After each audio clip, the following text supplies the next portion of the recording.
Indo British advanced pain clinic నొప్పి మాయం surgery దూరం ఫర్ అపాయింట్మెంట్స్ 9155515563. మచిలీపట్నం మంగనపూడి దగ్గర మద్యం మత్తులో ఉన్నటువంటి నలుగురు కార్లో డ్రైవ్ చేస్తూ చాలా ర్యాష్గా డ్రైవింగ్ చేస్తూ గ్రామస్తులు అంటే అక్కడ దగ్గరలో ఉన్నటువంటి గ్రామం నుంచి ఆటోలో వెళ్తున్నటువంటి ఒక ఆటోని ఢీకొట్టడం జరిగింది. అండ్ పెద్ద ఎత్తున ఆ ఆటోను ఢీకొట్టడం, ఆ తర్వాత ఆటోలో మొత్తం 7గురు ప్రయాణిస్తుంటే అందులో నుంచి 5గురికి గాయాలు అవ్వడంతో ఇప్పుడు ఈ వార్త వెలుగులోకి వచ్చింది. చాలామంది వీడియోని తీసి వైరల్ చేసిన పరిస్థితి. ఎందుకంటే నార్మల్గా యాక్సిడెంట్ సరే దెబ్బలు తాకాయి, ఆ తర్వాత వాళ్ళని ప్రభుత్వ ఆసుపత్రికి తరలించారంటే ఎవరు పెద్దగా పట్టించుకునే వాళ్ళు కాదు. కానీ ఆ యువకులంతా కూడా సాఫ్ట్వేర్కి సంబంధించిన ఉద్యోగులు, ఢిల్లీలో సాఫ్ట్వేర్లో ఉద్యోగాలు చేస్తూ ఉంటారు. అండ్ 2 రోజుల క్రితం బర్త్డే పార్టీ ఉంది వాళ్ళ ఫ్రెండ్ది అన్న నేపథ్యంలో అక్కడ దగ్గరలో ఉన్నటువంటి ఒక ఊర్లో పార్టీ అటెండ్ చేసిన తర్వాత అగైన్ మంగనపూడి బీచ్లో పొద్దున అంటే సన్ రైజ్ చాలా బాగుంటుంది అని తెలుసుకొని పొద్దున్నే అక్కడికి రావడం, ఆ బీచ్ దగ్గరికి వెళ్ళే టైంలోనే అక్కడే అంటే ఆ కార్లోనే మద్యం సేవించడం, ఆ తర్వాత రాత్రి పార్టీ జరిగింది కాబట్టి బర్త్డే పార్టీ, అందులో కూడా మద్యం సేవించి ఉన్నారు. సో ర్యాష్గా డ్రైవింగ్ చేస్తూ అక్కడ అంటే మంగనపూడి దగ్గర ఉన్నటువంటి ఆ విలేజ్ ఆ రోడ్లో ఎక్కడైతే ట్రావెల్ చేస్తున్నారో అక్కడ ఒక ఆటోను ఢీకొట్టడం జరిగింది. అండ్ ఢీకొట్టిన తర్వాత కూడా అందులో నుంచి ఇద్దరు యువతులు అందులో ట్రావెల్ చేస్తూ ఉన్నారు. సో ఓ యువతి బయటకి దిగి ఎప్పుడైతే ఆటో వాళ్ళు ఏం డ్రైవ్ చేస్తున్నారు, ఎట్లా డ్రైవ్ చేస్తున్నారు, కనీసం కనిపించట్లేదా అని వాగ్వాదం చేసినప్పుడు అందులో నుంచి ఒక యువతి దిగడం, ఆ తర్వాత అసభ్యంగా పదజాలంతో మాట్లాడడం, ఏమవుతుందో చూసుకుందాం, అసలు ఏమైంది మీకు, ఏమైనా చచ్చిపోయారా ఏంటి, ఇట్లాంటి మాటలు మాట్లాడడంతో పూర్తిగా అక్కడ ఉన్నటువంటి ఆటోలకు సంబంధించిన వాళ్ళు దిగి వాళ్ళని ఆపే ప్రయత్నం చేశారు, నిలువరించే ప్రయత్నం చేశారు. అండ్ ఆ రోడ్లో ట్రావెల్ చేస్తున్న వాళ్ళు కూడా పూర్తిగా అందరూ దిగి అసలు ఏం మాట్లాడుతున్నావు, యాక్సిడెంట్ చేయడమే కాకుండా ఈ దబాయించడం ఏంది అని ప్రశ్నించడంతో పెద్ద ఎత్తున గొడవ జరిగిన పరిస్థితి. అండ్ యువతి మనకి ఎవరైతే కనిపిస్తున్నారో ఆమె పరుష పదజాలంతో అసలు వినకూడని మాటలు మాట్లాడుతూ అత్యంత దారుణంగా మాట్లాడినటువంటి సిచ్యువేషన్ కనిపించింది. దీంతో గ్రామస్తులు కావచ్చు, అక్కడ యాక్సిడెంట్ చేసిన తర్వాత ఆటోలో గాయపడిన వాళ్ళు కావచ్చు, ఆ యువతిని పూర్తిగా నిలువరించే ప్రయత్నం చేయడం, ఆమెను క్వశ్చన్ చేయడం, అసలు నడవండి పోలీస్ స్టేషన్కి అనడంతో ఆమె ఇంకా వాళ్ళని రెచ్చగొడుతూ పూర్తిగా పోనీ నువ్వు కారు పోనీ, ముందుకు పోనీ, ఏమవుతుందో అది చూద్దాం, చచ్చిపోతే చచ్చిపోయారు అనేటువంటి మాట మాట్లాడడం మనం స్పష్టంగా వింటూ ఉన్నాం. దీంతో ఇంకా కూడా కోపంగా పూర్తిగా ఆ యువతి మాట్లాడిన తర్వాత ఈ గ్రామస్తులందరూ కూడా పోలీస్ స్టేషన్కి వీళ్ళందరినీ తీసుకువెళ్లే ప్రయత్నం చేయడం, పోలీసులు అక్కడికి రావడం, ఇదంతా కూడా జరిగింది. అప్పుడు ఆ రోడ్లో ట్రావెల్ చేస్తున్న ఈ పరిసర ప్రాంతాల గ్రామస్తులు కూడా పూర్తిగా ఈ అమ్మాయి కావచ్చు, లేదంటే ఈ నలుగురు జర్నీ చేస్తున్నటువంటి కార్ని నిలువరించారు. పోలీస్ స్టేషన్కి వెళ్లే వరకు వదిలిపెట్టలేదు.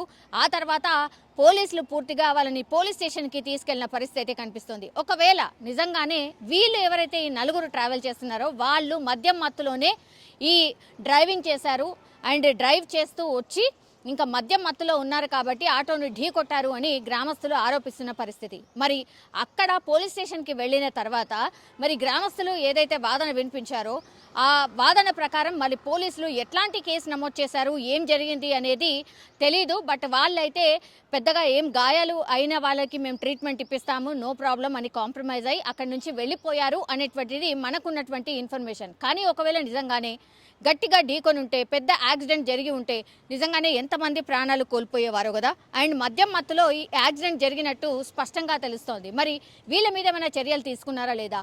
ఢిల్లీకి సంబంధించిన సాఫ్ట్వేర్లో వీళ్ళు జాబ్ చేస్తున్నారు కాబట్టి మరి వీళ్ళకు పూర్తిగా మళ్ళీ వాళ్ళ జాబ్కి కావచ్చు, లేదంటే ఇంకో కేసు అయితే వాళ్ళ ఫ్యూచర్ కావచ్చు పూర్తిగా స్పాయిల్ అవుతుంది అన్న నేపథ్యంలో వీళ్ళందరినీ కూడా గ్రామస్తుల సమక్షంలోనే సెటిల్మెంట్ చేసి పూర్తిగా వదిలేశారు అనేది కూడా ఇంకో వాదన వినిపిస్తోంది. కానీ ఈ నలుగురు కూడా మద్యం మత్తులో యాక్సిడెంట్ చేసినట్టుగా పూర్తిగా స్పష్టంగా అర్థమవుతోంది. ర్యాష్ డ్రైవింగ్ వల్లే ఆటోను ఢీకొట్టడం, అందులో 5గురికి గాయాలు అవ్వడం, ఆ తర్వాత పోలీస్ స్టేషన్కి వెళ్లిన తర్వాత గ్రామస్తులు పెద్ద ఎత్తున చేరుకొని నినాదాలు చేయడం, వీళ్ళు ఎట్లాగూ సరే వీళ్ళని శిక్షించాల్సిందే అని మాట్లాడడం. ఆ తర్వాత పోలీసులు గ్రామస్తులు ఎవరికి ఏం కాలేదు కదా, చిన్న గాయాలైనాయి కాబట్టి వాళ్ళని వదిలేయండి అన్నటువంటిది కొంత కాంప్రమైజ్ చేసి వాళ్ళు అక్కడి నుంచి వెళ్ళిపోయినట్టుగా మనకున్నటువంటి సమాచారం. కానీ పెద్ద ఎత్తున ఒకవేళ పెద్ద యాక్సిడెంట్ జరిగి ఎవరైనా చనిపోతే మాత్రం ఏంటి సిచ్యువేషన్? ఇట్లా ఈ యంగ్ పిల్లలు ఆర్ సాఫ్ట్వేర్ జాబ్ నేపథ్యంలో ఆర్ పార్టీలు చేసుకొని ఇట్లా రోడ్ల మీద వచ్చి ర్యాష్ డ్రైవింగ్ చేస్తూ ఎవరంటే వాళ్ళని ఢీకొట్టుకుంటూ వెళ్ళిపోతే ఏంటి పరిస్థితి? మరి ఇట్లా పనిష్మెంట్ ఇవ్వకుండా వదిలేస్తే మళ్ళీ వాళ్ళు ఇట్లా చెయ్యరు అన్న గ్యారంటీ ఏమైనా ఉంటుందా అనేటువంటి ప్రశ్నలు అయితే ఇప్పుడు వినిపిస్తున్న పరిస్థితి అయితే కనిపిస్తోంది.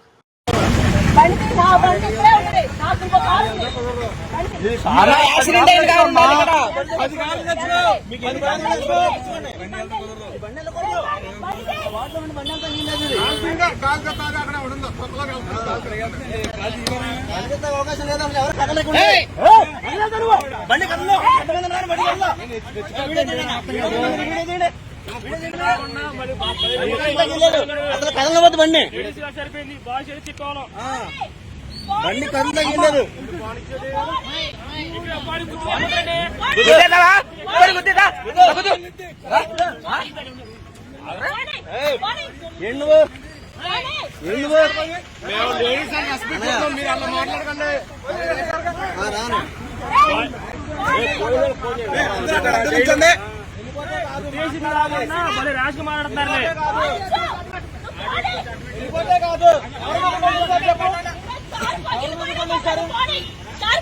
కారు పోతుంది, ప్రాణాలు పోతే ఓకేనా నీకు? కారు పోతుంది, ప్రాణాలు పైన ఓకేనా నీకు? ప్రాణాలు పైన ఓకేనా? సరే వెళ్ళు.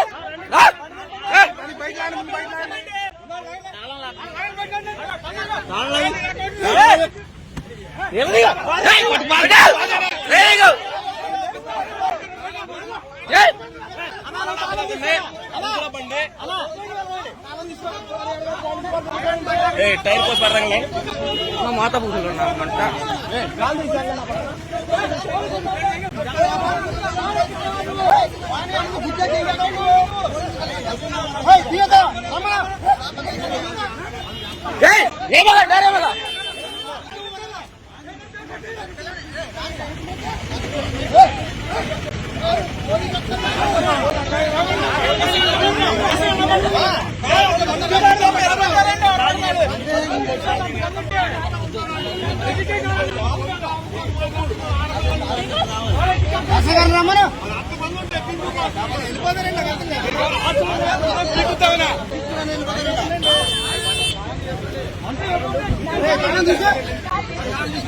తీసుకెళ్ళిపోతాంట కారు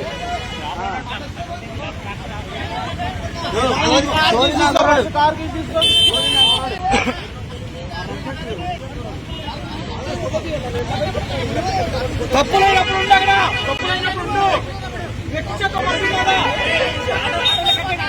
ఎక్కిచ్చేస్తావా అది అడ్డంగా